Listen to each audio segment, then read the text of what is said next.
వస్తే గనక ఇక్కడే ఉన్నారు హర్ష గాని వెళ్ళిపోయి ఉంటాడే ఉన్నావు బాబు థ్యాంక్స్ హర్ష పాపం హర్ష ఈ సినిమాలో తన ఎంత ఉత్సాహంతో ఉన్నాడు అండ్ నాకు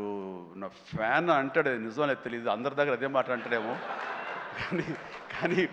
నా సాంగ్స్ అవి అలవోకగా పాడుతూ గుర్తుంచుకుని పాడుతుండే ఎవరి పాట అంటే ఎవరి పాట అంటారంటే మీదే సార్ అంటే నా పాట ఓకే నాకు గుర్తు రావట్లేదా ఎప్పుడో ఇది పల్లెటూరు మొనగాడు గోండా ఆ పాటలు పాడితే ఎట్లాగయ్యా అంటే లేదు సార్ మేము అట్లా అంటే అంత ఇదిగా అతను ఈ సినిమాలో ఆ సాంగ్స్ అవి నాతో మాట మంచి ఎంటర్టైన్గా ఉంటూ ఈ సినిమా చేస్తున్నందుకు చాలా చాలా ఆస్వాదించాడు బ్రహ్మాండంగా ఎంటర్టైన్ చేశాడు మమ్మల్ని అయితే మధ్యలో కాల్ ఇరిగింది అది ఎవరి శాపం నేను చెప్పలేను కానీ ఆ టైంలో కూడా అతను ఎంతో డిసప్పాయింట్ అయితే నో నువ్వు ఉంటున్నావు సినిమాలో అంటూ చక్కగా తెలియకుండా సినిమాలో దాన్ని డిజైన్ చేసి అతని చేత చేయించడం అది చాలా happy and Harsha you do a fantastic job బాగా నిండుదనం వచ్చింది and very good I appreciate and ఫర్దర్గా మళ్ళీ ఎక్కడ అవకాశం వస్తే నాకు ఇవ్వు ఛాన్స్ కలిసి చేద్దాం నువ్వు ఇవ్వాలి అండ్ అట్లాగే